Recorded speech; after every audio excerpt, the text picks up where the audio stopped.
Final Fantasy XIV, the phoenix of modern MMOs. We're all familiar with its backstory, how it was destroyed only to be reborn as one of the most popular MMORPGs of all time. A lot of 14's success can be attributed to its many well-designed boss encounters, trials, containing some of the most iconic characters and monsters from the Final Fantasy franchise. I think we can all agree right off the bat that, well, most all fights are incredibly good overall. But what are the best trials? By the power of science, speakers of Eidolon, Maela, Yas, and Lukiel, that's me, hello, took on the task of ranking all the trials from A Realm Reborn using the following criteria. Visuals. The overall design of the arena, weather effects, attacks, AoEs, anything visual, really. Mechanics. Did the fight introduce anything new to the game? Did the mechanics feel fresh? Music. Music is such a big part of 14, so the music has to contribute to the overall score. And difficulty. The overall difficulty of the fight. Is it too easy? Is it too difficult? This one is tricky to score though, as we all have a different impression of what difficulty really means. But hey, we gave it a go. Extreme. In 14, some fights get graced with an extreme version, which ramps up the difficulty quite a bit. If an extreme version exists, this must also be scored. The score is based on how the extreme mode differs and adds to its normal counterpart. During the scoring, the speakers were not allowed to read each other's scores. The scores were then added together, and the result, well, the result is this video. Also important to note that the fights are scored based on initial release, so any nerfs made to certain fights are not considered. So without any further ado, let's find out what we ranked as the top 5 trials from Final Fantasy XIV, A Realm Reborn.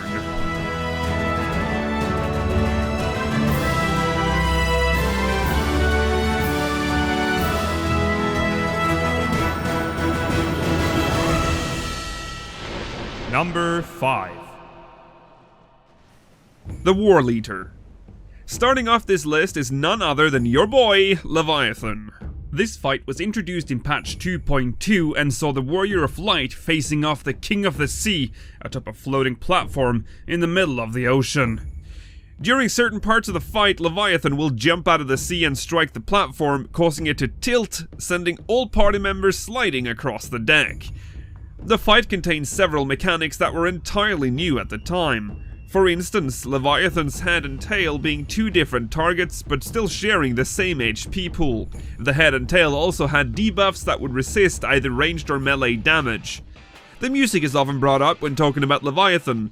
The music, featuring Soken repeatedly shouting Leviathan after the initial phase transition, isn't exactly the kind of stuff you'd search up on YouTube and listen to on repeat. Leviathan's difficulty feels well balanced, with a great mix of mechanics that keeps you on your toes from start to finish. In Leviathan's extreme mode, all the mechanics from its normal counterpart is kept and amplified. The railings are gone, adding another layer of coordination into the mix. A DPS check is added, as well as a healing check in the form of a stacking debuff, forcing healers to communicate and plan their heals. Number 4. Thorn March. Next on our list, we find Thorn March. Good King Mogglmog XII was originally introduced in 1.0, but for this ranking, we'll be tackling the A Realm Reborn version. Thorn March has you facing off the Moogle King himself and his minions. The arena is a small patch of land within the Black Shroud, surrounded by thorns.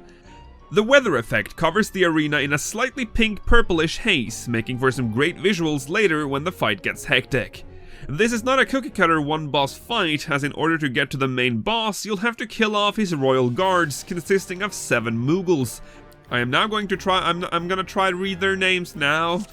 Pukla Pucky, Furryfoot, Puxy Pico, Puckna Paco, Woolywart, Whiskerwall, and Ruffletuft. This fight introduced the concept of killing mobs in a certain order within a time limit before the fight would continue. The music accompanying this fight is as iconic as it is catchy, and further emphasizes that this is no ordinary fight. You're fighting a circus. Difficulty-wise, the fight can be pretty punishing. The fight has a few insta-death mechanics that can bite you in the ass if you're not careful. If you're bad at dodging AoEs, this fight will be the bane of your existence.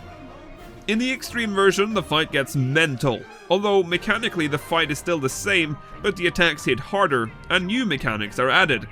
Despite its innocent appearance, this fight is no joke, and you should probably look up a guide before venturing inside this particular thorn bush. Number 3. The Steps of Faith.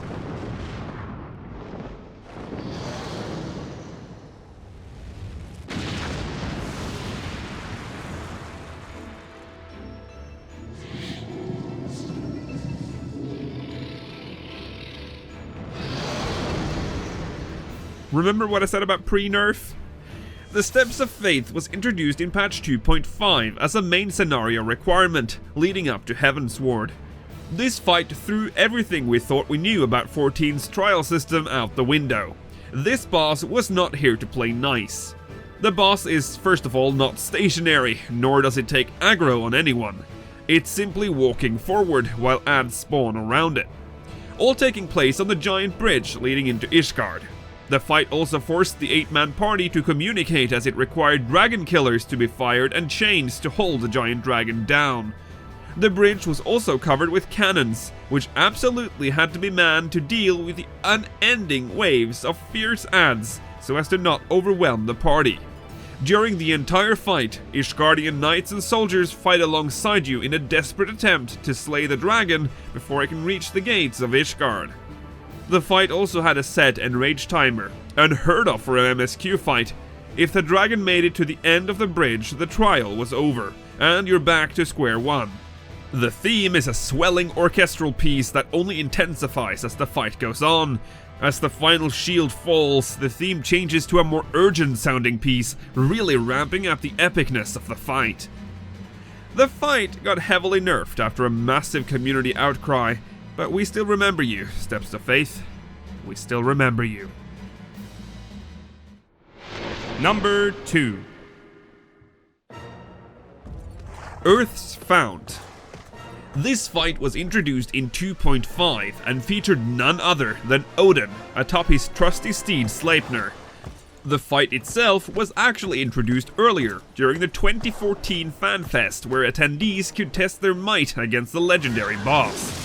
Before this fight was introduced, Odin was a Fate boss with a very low spawn rate, which he still remains to this day. You know, you can still fight Odin if you'd like. He's somewhere in the shroud. The fight sticks out for a multitude of reasons, one being the music. The music in this fight is both epic and dark, fitting the theme of Odin perfectly. The fight itself didn't really offer anything new, but it did offer mechanics that forced you to stay on your toes and pay attention. This fight was all about awareness.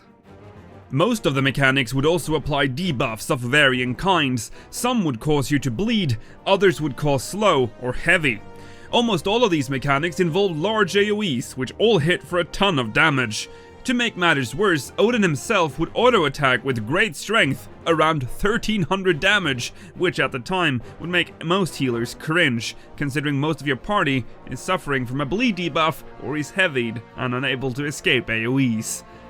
At the end, Odin would charge his iconic ultimate attack. It's on screen. There's no way you're going to make me say that. The last DPS check. If the party fails to kill Odin before that attack is unleashed, it's game over in a magnificent way. After a massive outcry from the community, Odin got his trial nerfed and now remains a shell of its former glory. Still, the number 2 spot on our list is well deserved. Number 1.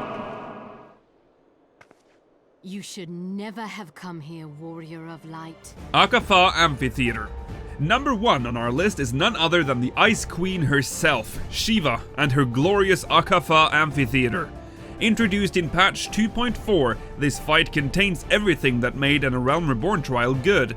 First of all, the visuals. The Akafa Amphitheater is covered top to bottom in a glorious amount of ice and snow. There's even a tiny snowman in the background. The feeling of grandeur that you expect from a Final Fantasy fight washes over you as you enter the arena, and then, there she is.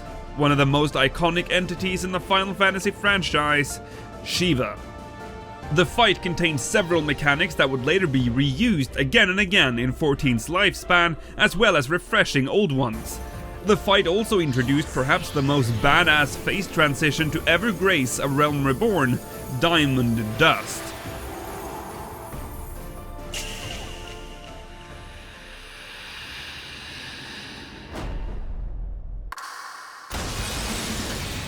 Which leads us to another important part of the fight, the music. Akafa Amphitheater's music starts off with a beautiful orchestral piece akin to what we'd expect of a fight of this caliber. However, after the amazing phase transition, the theme switches to a J-pop song that, although jarring at first, actually works well with the fight. I know a lot of you have split opinions on the track, but hey, it is what it is. We like it, okay? We're weebs. In the extreme version, as expected, old mechanics get buffed, but new ones are added, like Shiva's different stances demanding the party to switch tactics to accommodate the attacks she'll be using in the different stances.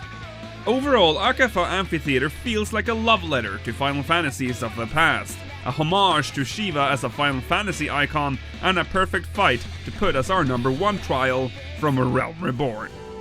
Thank you for watching! Do you agree with our list? What would you change? Let us know in the comments below. Stay tuned for our upcoming top 5 worst trials from A Realm Reborn. See you there, and may you ever walk in the light of the crystal.